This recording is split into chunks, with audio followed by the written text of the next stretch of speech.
Je, je vous donne la parole. Allez, en échange, vous pouvez ouvrir mon micro.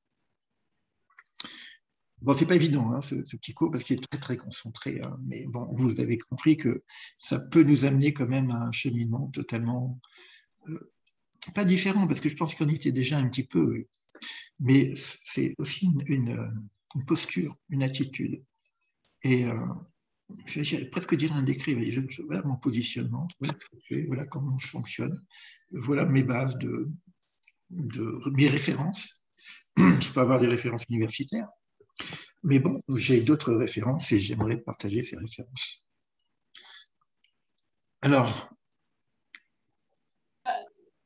Déjà, Élie, un tout grand merci pour l'étude de ce livre. Je crois que c'était très riche, donc merci beaucoup. je vous dis encore les Chaïm. Les Chaim. Et je Alors, regarde avec beaucoup d'attention sur ton épaule, sur l'écran, sur ton épaule droite, l'écouter Moharan qui a l'air d'être en attente. Et à côté de lui, j'arrive pas à savoir ce que c'est. Je voulais savoir avec qui était l'écouter Moharan. Alors, j'aurais pu le lire aussi. Comme Manitou parle beaucoup du Rav Ashlag, c'est une introduction à la Kabbale selon le Rav Ashlag. Et pourquoi j'aime ce livre? Parce qu'il introduit ce qu'on appelle l'ouverture d'Eliaou, que vous retrouvez dans des livres de prière parfois, le Patach Eliaou, où il reprend de façon très condensée toute la chaîne de la création. Alors, je vais juste que tu me parles de ça. Il commence de la même façon. Il commence de la même façon que qui da terem chez Neatzlilo, un Neatzlil. Donc il parle du Neatzlil, celui qui émane, celui qui. Et après, il va parler de la création. Il reprend qu'est-ce que ça. Aya Or Elion Pashut. Il y avait d'abord cette lumière simple. Miman Ekol Admitsiot, qui entourait toute l'existence. Donc il reprend un peu la même chose que j'ai pris. Qu'on retrouve, c'est le début du Etz HaChaim, etc. Donc il reprend un peu ce texte, et donc toutes les explications très profondes. Et juste après, il commence Patach Eliaou. Et Eliaou a ouvert. Et il commence à dire Ribon Olamim, maître du monde, Ataou Echad ve'ein bechol. Tu es un, mais ne pas un comme un conte, etc. Et il va reprendre l'arbre de vie, le Séphirot, etc. C'est un livre très, très concentré, qu'on peut lire le matin en prière, avant la prière d'ailleurs, et qui reprend un petit peu ses enseignements. Alors, c'est plutôt la voie du Rav Ashlag. Donc, on a plusieurs cheminements pour comprendre, mais je pense qu'il faut faire une convergence entre les différents cheminements. Le Ramchal, le Rav Ashlag, il y en a d'autres encore, évidemment. Hein. Vous pouvez rentrer directement sur les textes de base, qui est le Zohar. Mais moi, ce que je voudrais faire, c'est quelque chose qui soit accessible. On pourra faire de temps en temps, juste pour l'influx, parce que c'est puissant, même si on ne comprend pas tout, et arriver à le vivre dans notre quotidien. Sans pour autant se dire je suis kabbaliste ou je suis machin, ou j'ai compris. On n'a jamais compris, mais ce n'est pas parce que je n'ai pas compris que je ne peux pas le vivre. Donc il y a un niveau de vivance, je dirais, au niveau de le souffle. Vous verrez, si vous prenez, je reprends la Bible par exemple, je n'ai pas besoin d'aller très loin. La Bible nous donne les clés dès le début de la création. Si je prends le passé Bereshit,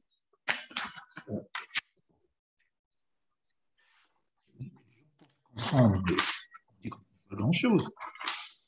C'est pas grave. Les textes sont quand même assez puissants. Bereshit. Le mot Bereshit, il contient tout déjà. Au départ, c'est quoi? C'est tout le Réchimou.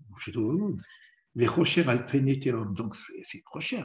C'est comme s'il n'y a pas de présence. Veruach Elohim. Merachefes al Pene Hamaim. Donc il y a des eaux déjà, on ne sait pas ce que c'est trop, mais bon. Et il y a le ruach, le souffle divin, qui planait au-dessus des eaux. Vayomer Elohim Yehor, voyez or. Et Dieu dit que lumière soit et lumière est. Cage qui revient.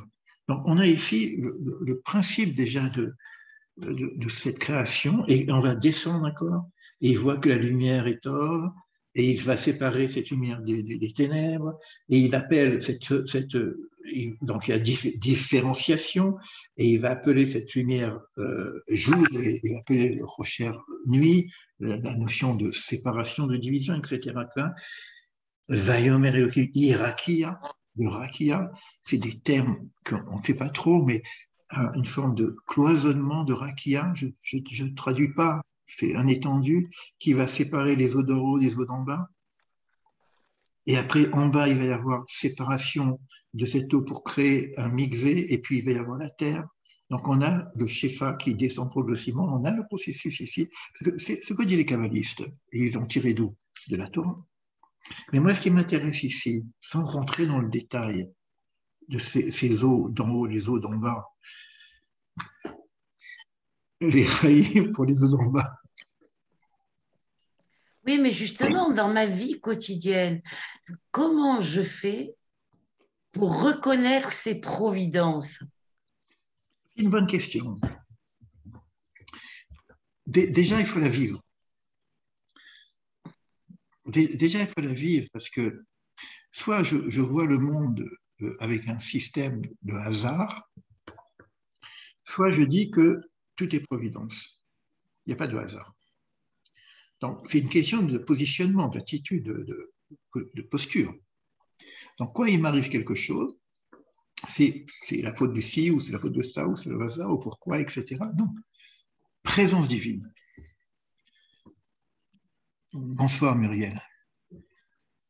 C'est présence divine. Il y a une présence divine dans toute chose. Donc, c'est un positionnement. À ce moment-là, quand je sais que c'est ce positionnement, je peux commencer à réfléchir autrement. Maintenant, je sais que cette présence divine, en moi, elle va dépendre de mon attitude, de mon comportement, de mes actions. Si je suis tordu, le shefa, il est coincé. Je suis tordu dans mon attitude, dans mon comportement. Si je suis sale, avec des écorces et des encombrants, et c'est bouché. C'est normal que je ne peux pas le ressentir. Donc, il est nécessaire de faire un travail sur soi.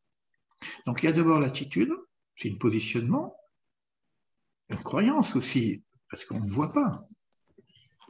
Mais quand je pose déjà cette croyance que je suis une créature, donc il y a un créateur, j'ai déjà une première attitude, il n'y a pas de hasard, qu'il y a un travail divin qui se fait. Je ne peux pas tout comprendre, mais je sais que ça existe. Après, je vais devoir faire un travail sur moi-même pour capter les choses. Le premier travail, c'est la propreté. Il faut avoir les mains propres, c'est-à-dire dans ce que je fais dans ma vie. Après, Élie, oui. Est-ce que ça voudrait dire que les petits-enfants, ils ont cette capacité, puisqu'ils sont quand même plus... je vais pas dire pur, parce que vous n'aimez pas ce mot-là, mais... On va toujours des questions. Bon, c'est vrai que les enfants peuvent avoir des choses que nous n'avons pas, parce que des fois, ils voient des choses, on dit, bon, le pauvre, il est tordu. Mais il y a une question de construction des Kelly. L'enfant, par exemple, il ne sait pas encore parler. Donc, il y a un temps à la construction des structures de la parole qui doit venir en lui. Donc, on peut pas. Un enfant, c'est comme une plante. Une plante, elle est directement divine. Donc, l'enfant, il est divin dès le départ. Mais il n'a pas la structure de réceptivité ou de restitution de ce qu'il vit. Donc, il est dans un monde presque honorique.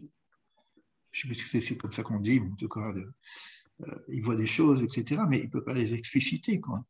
C'est comme une plante, etc. Donc après, il va y avoir une structure il va se construire, il va grandir. Donc l'enfant, il est petit, après il va grandir, après il va devenir un homme, etc.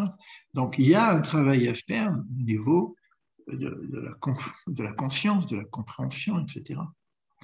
Donc même si l'enfant est pur, il n'y a pas le kéli de réception et de restitution. Voilà ce que je peux dire.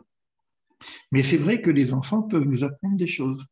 Mais l'enfant, il est dans le jeu, il est en train de s'amuser, il faut se mettre à ça. Mais il n'est pas dans ce questionnement du tout. Il n'est pas du tout dans ce questionnement.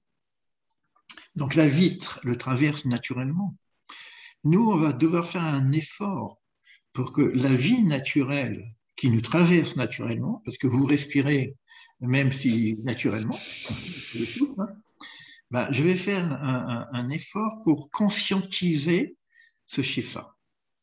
Je vais conscientiser le souffle par la respiration, par des techniques de respiration, par la méditation, par la prière, par l'étude, par les attitudes, par le comportement juste, les échanges que j'ai avec le monde, quels que soient les échanges que j'ai, par mon métier. Donc je vais au fur et à mesure avancer dans le travail sur moi. Et au fur et à mesure, en ajoutant des connaissances, ben, j'arrive où je dois arriver. Je vois les choses qui bougent. Élie? Oui. C'est Louisa. Moi, j'ai une question. Le Ramal, le Ramal, on l'a interdit à son époque. Et comme je n'ai pas de connaissance de la Kabbale ou d'autres kabbalistes, je voudrais que juste tu nous pointes quelle est sa spécificité, parce qu'on a lu ce livre on a étudié ce livre, et si on me demandait aujourd'hui quelle est la spécificité du Ramal, eh bien, est-ce que c'est par rapport à l'unité de Dieu?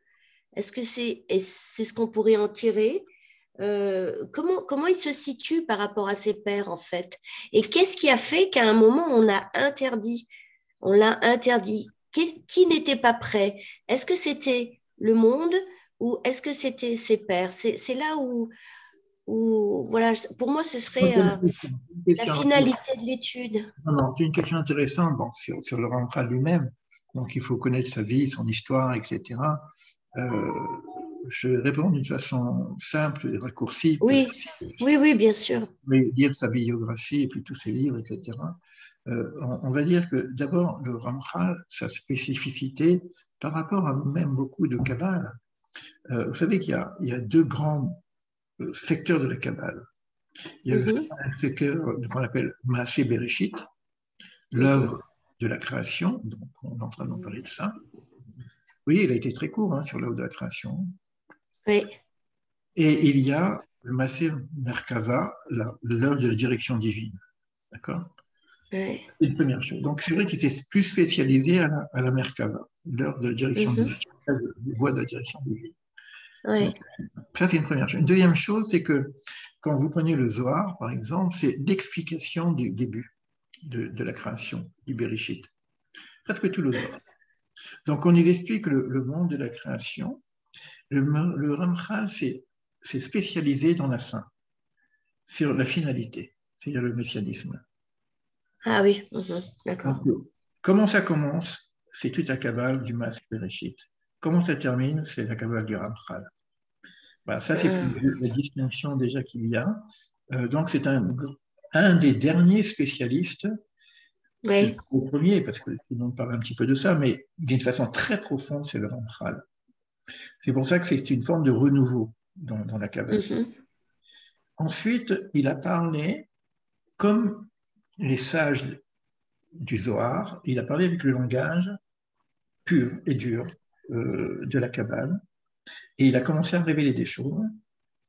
Il a même créé un livre qu'on appelle un nouveau Zohar, et qui a été interdit. C'est ce livre-là qui a été interdit, qui a été d'ailleurs même, il y a plein de gens qui recherchent le livre, dont Rav Shriki, qui est un spécialiste du Ramchal, On a trouvé des traces, des quelques versets de ce livre-là.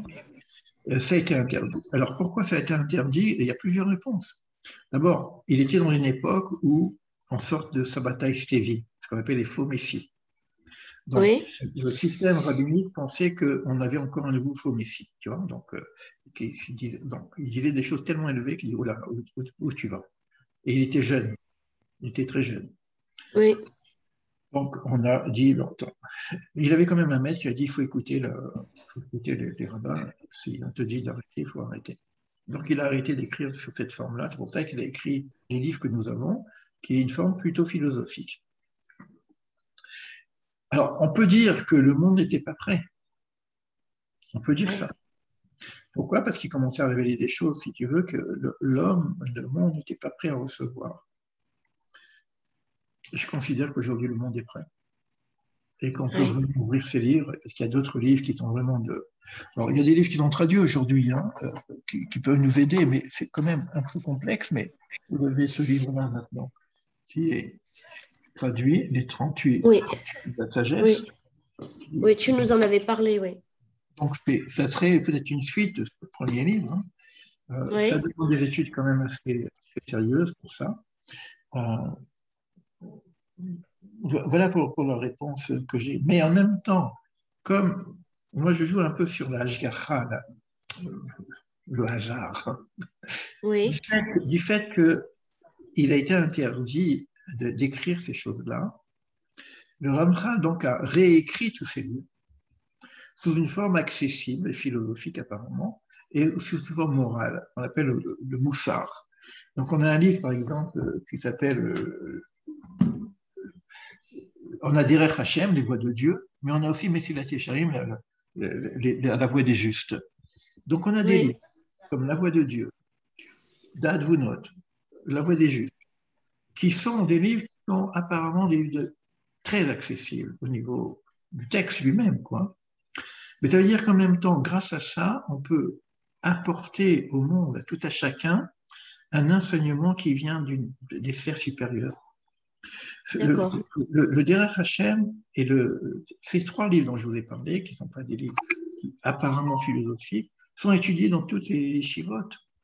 À partir de 2 ans, les gens étudient ça. C'est avoir la bonne conduite, quoi. De la même façon que Dieu se conduit, moi, comment je me conduis, etc. Donc, alors maintenant, nous, on va rajouter, sans rentrer dans la Kabbale, parce que ça, c'est déjà des choses qui demandent beaucoup, beaucoup de préparation et de connaissances. Nous, on a la chance aujourd'hui de pouvoir utiliser ces éléments-là pour notre vie quotidienne. Donc, je reviens à la question de Bernadette, hein, qui fait que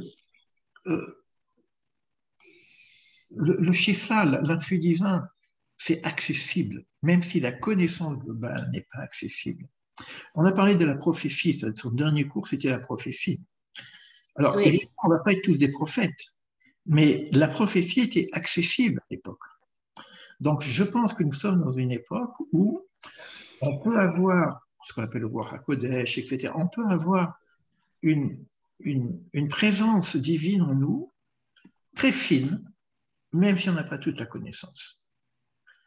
Et ça, c'est un travail beaucoup plus simple, qui est un travail d'attitude, de comportement, de propre, tout ce que j'ai dit tout à l'heure. Oui. Donc, on a cette chance qui a été. Moi, je pense que la Hashgacha, la présence divine, a voulu qu'on coupe. Parce que sinon, on rentrait dans des élites et seuls ils étaient une dizaine à étudier avec le Ramchal, pas plus. C'est impossible. Comme avec Rabbi Shimon Bar Yochai, ils étaient quoi? Ils étaient une dizaine. Oui. Donc, maintenant que c'est ouvert, c'est-à-dire c'est comme si interdit, et grâce à cet interdit, ouvert au monde. D'accord. Si on n'avait pas interdit, on n'aurait jamais connu le Ramchal. Parce qu'il est inaccessible. Si vous prenez ces textes, il y a quelques livres comme ça qui sont un peu difficiles, comme à dire Maroc, etc., où là, ça demande quand même beaucoup de connaissances et ça demande quand même déjà une pratique un peu spécifique. Mais sinon, aujourd'hui, on a la chance que c'est ouvert et qu'on peut un peu avancer. Mais je dirais que même les 32 voies les 138 portes de la sagesse, moi, je fais partie de ces gens qui demande toujours qu'est-ce que je fais ça, qu'est-ce que j'en fais aujourd'hui. Oui, oui, c'est ça, en fait. Ouais. Pas dans mon quotidien. La première fois que j'ai étudié ce texte-là, je me rappelle, hein, très fort, je m'étais arrêté à la porte 32, qui j'arrête là, je vois pas. C'est super intéressant, c'est théorique, mais je ne sais pas de quoi ça parle, et je ne vois pas comment le vivre dans mon quotidien, je me suis arrêté là. Parce que c'était trop complexe. Et on parle de choses, de lumière qui sortent des yeux, des oreilles, machin, je ne comprends rien, quoi. J'ai eu la chance d'être distributeur de livres. Oui. Et lorsque Rafriki a écrit ce livre, il m'a demandé si je voulais acheter la collection pour la distribution. Mais bon, j'ai eu un coup de fou comme ça, j'ai dit OK, bon, ça m'a coûté un peu d'argent. Et finalement, j'ai dit OK, bon, je prends cette distribution. Et donc, il m'offre le livre, un livre d'or, il en a écrit 50 livres d'or, et finalement, qui était numéroté.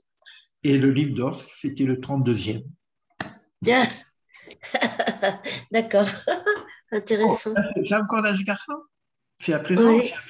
Okay, maintenant, tu peux continuer à avancer. Oui, oui, j'entends. Voilà. C'est des petits signes. C'est des signes. C'est comme ça. Pour répondre un petit peu à Bernadette, il y a des signes. Et alors, il faut savoir lire les signes.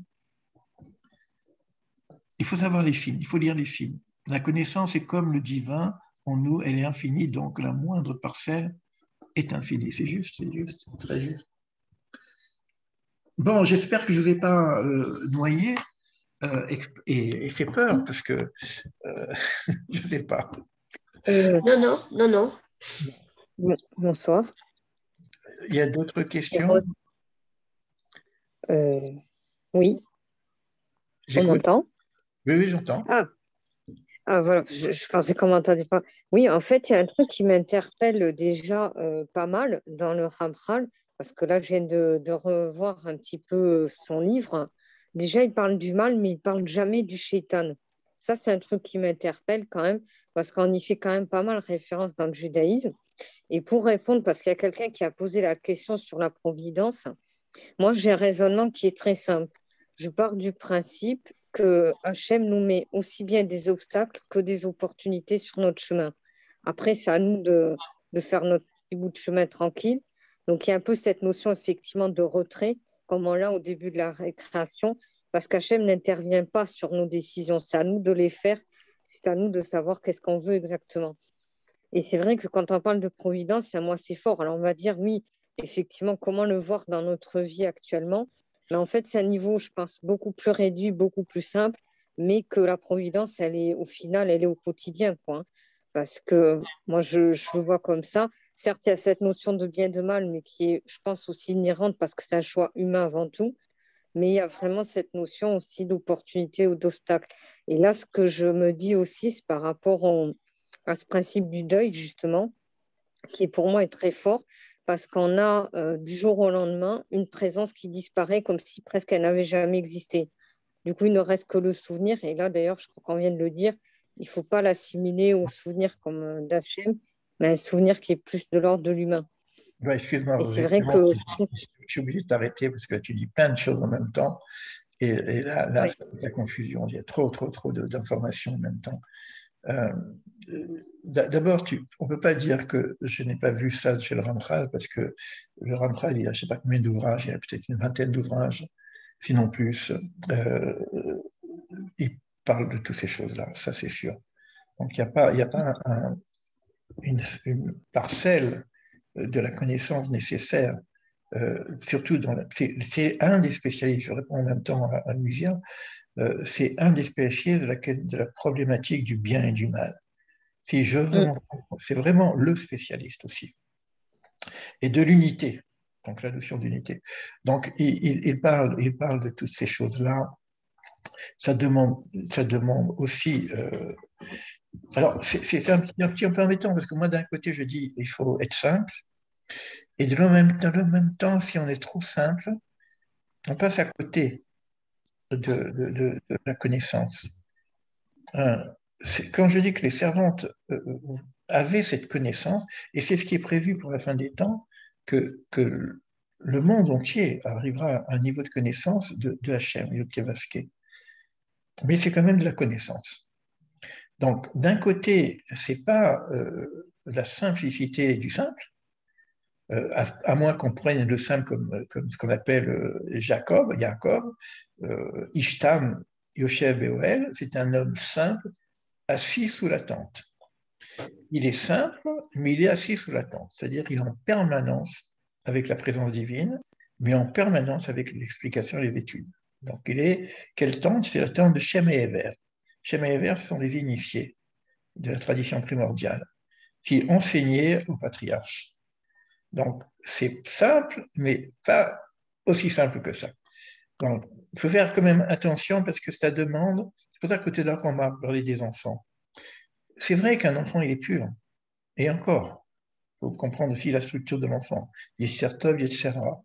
Un enfant, il a besoin de recevoir. Et donc, il est donc plus le Ra que dans le Tov. Il a besoin de plus de recevoir que de donner. Après, plus tard, il va commencer à donner. C'est accessible, c'est simple, mais pas aussi simple que ça. Je ne sais pas comment le dire. Donc, il faut qu'on évite quand même de faire certains raccourcis qui nous amènent dans des impasses. Il y a un vrai travail à faire, aussi bien au niveau de la propreté, aussi bien au niveau de la connaissance. Mais cette connaissance peut être accessible, c'est ça que je veux dire dans la notion de simple. Mais ça reste quand même de la connaissance, ça reste quand même un certain niveau d'études, etc. Si on prend de la psychologie, on peut faire de la psychologie très simple. On peut aider quelqu'un en lui donnant des bons conseils, voilà, donc ne se prend pas la tête, machin comme ça.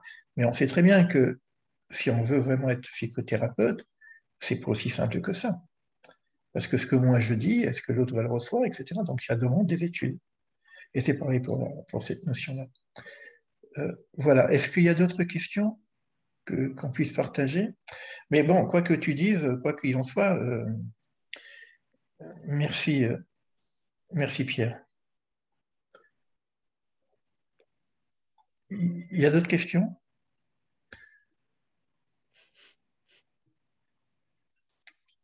Annie, je te vois comme ça, là. Ouais. Tu as l'influx divin de ton ancêtre qui vient te pénétrer. Qu'est-ce que tu peux nous dire? Toi qui me suis depuis combien d'années déjà? Je ne sais plus, quoi. Alors, écoute, bon, l'enseignement du livre en entier, je ne l'ai pas suivi. Hein. Moi, j'arrive un petit peu à la fin, là, comme ça. Hein. Qu'est-ce que je peux te dire? Oui, que le Ramchal, c'est, je pense, quelqu'un d'important maintenant pour l'ère messianique que nous vivons. Oui, exactement. Je pense que c'est un enseignement qui est incontournable pour mieux appréhender cette ère de la Géoula. Oui. En effet. C'est vrai qu'il a écrit un livre très spécial sur la Géoula, sur les deux messies, etc. Donc ça demande des études. Parce que bon, il parle de l'unité, et puis c'est un des rares qui a surtout mis en exergue que la Géoula viendrait aussi avec des peuples, des nations. Hein. Il a beaucoup sur ça aussi. Les dimensions universelles aussi. La dimension la position incontournable des nations, c'était pas forcément, c'est pas tous qui l'ont dit. Hein. Et je pense que on y arrive, on y arrive plus ou moins. D'ailleurs, bon, tout à l'heure, on m'a parlé de Rabbi Nachman de Breslav. Bon, il est clair là aussi, il est très clair là aussi, hein, que la Géoula ne peut pas se réaliser si l'ensemble des Neshamot ne reviennent pas, l'ensemble universel, le monde entier, ne reviennent pas à cette unité. Donc, il y a plein de choses comme ça, il y a des Neshamot qui sont prises. Je ne peux pas rentrer dans le détail, mais bon, ce sont des études un peu plus spécifiques, très profondes, très profondes, qui font que les tzadikim ont avec eux les neshamot, les âmes des peuples, pour les ramener au divin. Bon, voilà. Donc là, on pourrait rentrer dans les détails, quoi qu'il en soit. Je n'ai pas de notion encore de ce qu'on pourrait faire par la suite. J'avais commencé à regarder, parce que j'avais envoyé un texte de Manitou, j'avais commencé à regarder un texte sur la création de Manitou, sur la Paracha Bereshit. C'est pareil, Manitou me fait penser bien au Ramchal, parce qu'il explique d'une façon très très simple, presque philosophique, des choses extrêmement profondes. Alors, il est possible que je fasse ce texte, je ne sais pas. Bon, on verra un petit peu comment ça va se dessiner. Je garderai de toute façon une réunion avec l'aide de Dieu, je ne sais pas comment je vais faire, mais en tout cas, je garderai une réunion quand même régulière. Avant d'ouvrir un nouveau livre, on fera peut-être des généralités, peut-être avec Manitou, avec d'autres textes, pour ensuite choisir peut-être quelque chose de plus spécifique. En fonction des personnes qui ont déjà étudié ou des nouvelles, parce que c'est toujours pareil. Hein. Alors, moi, ce que je vais faire, je vais juste couper maintenant pour refaire une petite annonce à nouveau, et après, on se met